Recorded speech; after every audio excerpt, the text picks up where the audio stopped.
கண்ணீரில் வருமா சாமி? இன்னைக்கு அதைத்தான் நான் அறிஞ்சது அறிவு நண்பர்கள்ட்ட பகிர்ந்து கொள்ள ஆசைப்பட்றேன். உடலில் தெய்வம் இருக்குது அப்படின்னா அந்த தெய்வத்தை அழைக்கும் போது அல்லது அந்த தெய்வம் உடலில் நிற்கும் போதும் ஒரு சில சாமியாடிகள் அவர்களை மறந்து அவர்கள் விடும் கண்ணீர் பேசும். அந்த சாமியோட பேசும். அப்படி என்னங்க பேசும்? நான் சாமியாடியாக இருக்கேன், சாமி இன்னும் என் உடம்புல வரலை, அல்லது உடம்புல வந்ததுக்கப்புறம் நான் அழுகிறேன், என் கண்ணில் கண்ணீர் வருது அப்படின்னா என் கண்ணீர் எப்படி அந்த சாமியோட பேசும்? பல காரணங்கள் இருக்கும். ஒரு சில காரணங்களைத்தான் அறிவு நண்பர்கள்ட்ட பகிர்ந்து கொள்ள ஆசைப்படுறேன். எப்படி சொல்கிறது, அப்படியே ஒரு ஆணாக இருந்தாலும் பெண்ணாக இருந்தாலும் அழுகிறது யாருக்கிட்ட அழுவாங்க? ஒன்று பெற்ற தாயாக இருக்கணும், இல்லைன்னா கட்டிய மனைவியாக இருக்கணும், இல்லை அப்படின்னா நம்மளை காக்கிற சாமியாக இருக்கணும். சாமிகிட்ட எதுக்கு அழுக வரும்? சாமியை உடம்புல வராமல் எப்படி எனக்கு நான் கண்ணீர் விட்டு அழுதா என்ன காரணம்? சாமி வந்ததுக்கப்புறம் நான் கண்ணீர் விட்டு அழுதா என்ன காரணம் அப்படிங்கிறது தான் அறிவு நண்பர்கள்ட்ட பகிர்ந்து கொள்ள ஆசைப்படுறேன்.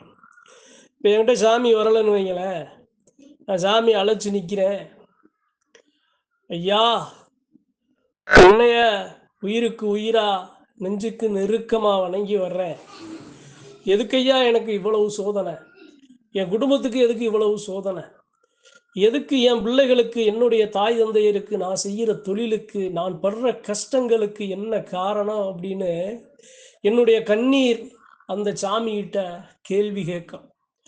அந்த கண்ணீருக்கு அந்த சாமி கண்டிப்பாக பதில் சொல்லியே ஆகும். கண்டிப்பாக பதில் சொல்லியே ஆகும். ஏன் அப்படின்னா, மனசில் கள்ளம் இல்லாமல் கவடம் இல்லாமல் நான் விடுற கண்ணீர் தூய்மையான கண்ணீரா, எந்த ஒரு எதிர்பார்ப்பும் இல்லாமல் என்னுடைய நான் படுகிற வேதனைகளுக்கு மருந்தா இருக்கணும் அப்படின்னு அந்த சாமிகிட்ட விடுற அந்த கண்ணீருக்கு அந்த சாமி கண்டிப்பாக பதில் கொடுக்கும்.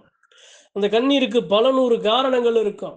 வெளியே சொல்ல முடியாமல் குடும்பத்திலையும் சரி, அல்லது நான் படுற உடலளவில் படுற வேதனைகளுக்கும் எல்லாத்துக்கும் நான் விடுற அந்த கண்ணீருக்கு அந்த சாமி பதில் கொடுக்கும். எப்படி கொடுக்கும் அப்படின்னா, என் பிள்ளை என் முன்னாடி கண் கலங்கி நிற்குது, என்னை அழைக்குது, என் பிள்ளைய இந்த நிலையில் ஆளாக்குனதை நான் எப்படி சரி பண்ண முடியும் அப்படின்னு அந்த சாமி அந்த மக்களுக்கு அருட்பார்வையை கண்டிப்பாக காட்டும். சத்தியமான உண்மை. சாதாரணமாக எல்லா மக்களும் கண்ணீர் விட்டு அழுத மாட்டாங்க. கண்ணீர் விடுறதுங்கிறது உடம்புல ஒரு வலி ஏற்படுதுன்னா கூட அந்த வலிக்கு கூட கண்ணீர் விட மாட்டான். மனசில் ஒரு காயம் ஏற்பட்டுச்சு, மனசில் இருக்கிற வலி தான் கண்ணில் கண்ணீராக ஆண்களுக்கும் பெண்களுக்கும் வரும். அந்த கண்ணீருக்கு மருந்து கண்டிப்பாக அந்த சாமி கொடுக்குங்கிறதா சத்தியமான உண்மை.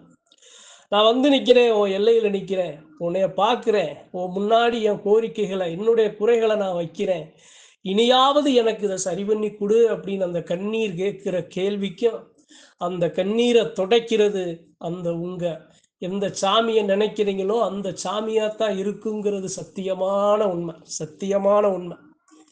சரிங்க, என் மேலே சாமி வந்துருச்சு, சாமி வந்ததுக்கப்புறம் நான் கண்ணீர் விட்டா என்ன அர்த்தம்?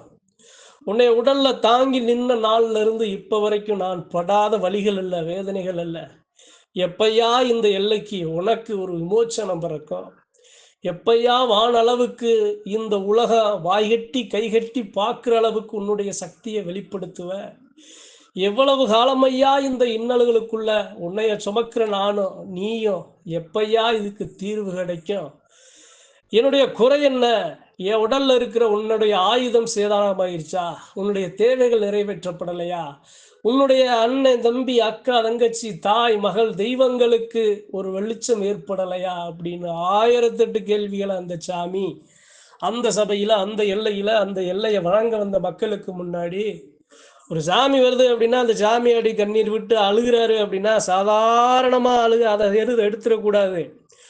நம்மளை காத்த சாமியே பரிபூர்ணமாக இறங்கி கண்ணீர் விட்டு அழுகுதுன்னு இருக்கிற சனங்கள் எல்லாரும் துடிக்கணும். ஒரு மனுஷன் அழுகிறது சாதாரணம் அல்ல, சாதாரணம் கடந்து போயிடலாம். ஆனால் எல்லா மக்களையும் காக்கிற சாமியே அந்த இடத்துல கண்ணீர் விடுது அப்படின்னா எந்த அளவு அந்த இடத்துல அகமீறினத்தனம் நடந்திருக்கும், எந்த அளவு அந்த தெய்வம் காயப்பட்டிருக்கும், எந்த அளவு தவறான நிகழ்வுகள் அந்த எல்லையில் நடந்திருக்கும், எந்த அளவு அந்த சாமி வேதனைப்பட்டிருக்கும், எந்த அளவு துடிச்சிருக்குங்கிறதான் அந்த கண்ணீரோட வெளிப்பாடு. அந்த கண்ணீரை யாரால துடைக்க முடியும் அப்படின்னா எல்லா மக்களும் ஒன்று சேர்ந்து அந்த தெய்வத்தின் குறைகளை சரி செய்து அதை நிறை செய்யும் போதுதான் அந்த தெய்வத்தோட கண்ணீரை மகிழ்ச்சியா மாற்ற அதுக்கு யாரால முடியும் அப்படின்னா அந்த தெய்வத்துக்கு அந்த எல்லையில பாத்தியப்பட்ட மக்களால மட்டும்தான் முடியும். சாமி அழுகிறதும் சாதாரண மனுஷன் அந்த சாமியாடி அழுகிறதும் அது நல்லதல்ல, அந்த எல்லைக்கு நல்லதல்ல, அந்த கும்புக்கு நல்லதல்ல. அந்த நிலையை உருவாக்க கூடாது. நான் இருக்கேன் அப்படின்னா, நான் அழுகிறேன் அப்படின்னா எனக்குள்ள ஒரு ஆற்றல் இருக்குங்க. சாதாரண மனுஷன் எனக்குள்ள ஒரு ஆற்றல் இருக்கு. அந்த ஆற்றல் நான் எதை வேணாலும் சரி செய்வேன்.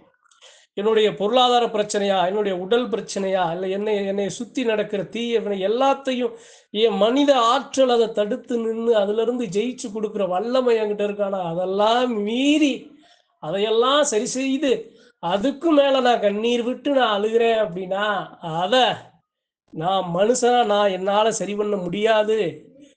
அந்த சாமி நீ இறங்கி வந்து தான் அதை சரி பண்ண முடியும் அப்படிங்கிறதான் இந்த இடத்துல உண்மையான யதார்த்தம். இந்த பதிவில் ஏன் கண்ணீர், எதுக்கு சாமியாடையும் எதுக்கு சாமியும் கண்ணீர் விட்டா சாமி வருமா அப்படின்னு சொல்ல காரணம் என்ன அப்படின்னா, நம்ம மனசுல இருக்கிறத எல்லா இடத்துலையும் வெளிப்படையா பேசிட முடியாதுல்ல. நான் சொல்ற விஷயங்கள் அந்த சபையில் இருக்க எல்லா மக்களுக்கும் புரிஞ்சிடாதுல்ல. நான் ஏன் என்னுடைய கஷ்டங்களை, என்னுடைய குறைகளை, என்னுடைய கண்ணீரை நான் வெளிப்படுத்துகிறேன், என்னுடைய கோபங்களை, என்னுடைய தாபங்களை, என்னுடைய பண்பை, என்னுடைய பாசத்தை நான் வெளிப்படுத்துகிறேன் அப்படிங்கிற அது எல்லாத்துக்கும் புரிஞ்சிடாதல. அது புரிஞ்ச ஒரே ஆள் அந்த எல்லையில் இருக்க சாமி. அந்த சாமி கூட பேசுறது தான் சாமியாடி ஒரு மக்களும் சாமிகளும் விடுற கண்ணீர். ஆண்களை விடுங்க, பெண்கள் விடுற கண்ணீருக்கெல்லாம் எப்படி சொல்றது அப்படின்னா, அந்த கண்ணீர் பெண்கள் ஒரு பெண் தெய்வத்தை சுமக்கிற அந்த பெண் கண்ணீர் விடுது அப்படின்னா அந்த எல்லையே ஒரு சில கஷ்டத்துக்கு உள்ளாக போகுதுன்னு தான் அந்த இடத்துல அர்த்தம். அந்த நிலை உருவாக்க கூடாது. நம்மளை காக்கிற சாமி, நம்மளை காக்கிற சாமியை சுமக்கிற சாமியாடி அதனுடைய நிலைகளை சரி செய்ய துடிக்கணுமே. துடிக்கிறது தான் அந்த மக்களுடைய முதல் வேலையா இருக்கணும். ஆக இந்த பதிவில் சாமியாடி பெருமக்களும் சாமிகளும் கண்ணீர் வர்றதுங்கிறது அந்த எல்லைக்கு சரியானது அல்ல. தேவைகளை நிவர்த்தி செய்யணும். சத்தியமான வழியில காலத்துக்கும் எல்லா மக்களும் ஒன்னா அதை கொண்டு செலுத்தணும். எந்த ஒரு தெய்வம் வந்தாலும் மனமகிழ்வோடு வந்து நின்னாதான் நம்மளுடைய குறை நிறைகளை சரி செஞ்சு நமக்கு வரங்களை கொடுக்கும், நமக்கு செல்வாக்கியத்தை கொடுக்கும், சகல வளங்களை கொடுக்கும், ஆரோக்கியத்தை கொடுக்குமே தவிர என்னைய காக்கிற சாமியை கலங்கி நின்னா அந்த சாமியை காக்கிற மக்கள் எங்கப்பா போய் யாருப்பா அந்த மக்களுக்கு விடை கொடுப்பா, யாருப்பா காத்து நிப்பா? அது அந்த கும்புக்கே பேராபத்தா இருக்கும். சாமி வந்து சாமியாடி அழுகிறாரு அப்படின்னா ஏதோ கேலி கூத்தா நாம அதை பாத்துற கூடவே கூடாது. அந்த நிலை யாருக்கு உருவாக கூடாதுங்கிறதுக்காகத்தான் ஒரு சாமிய சுமக்கிற சாமியாடி கண்ணீர் விட்டா என்ன அர்த்தம்? சாமியே இல்லாம வெறும் சாதாரண மனுஷன் கண்ணீர் விட்டா அந்த கண்ணீர் எப்படி அந்த தெய்வத்திட்ட பேசும்? காரணம் என்ன? அதை குறைகள் என்ன? அதை யாரால சரி செய்ய முடியும்? ஏன் வருது? எதுக்கு வருது? இனி வர்ற காலங்கள்ல இந்த தெய்வம் பரிபூரணமா நிக்கணும், அந்த மக்களுக்கு இந்த நிலை உருவாகக்கூடாது அப்படின்னா எல்லையில இருக்க மக்கள் எப்படியெல்லாம் நடக்கணும்னு பகிர்ந்து கொள்ள ஆசைப்பட்டேன். நன்றி, வணக்கம். மற்றும் ஒரு பதிவில் சந்திப்போம்.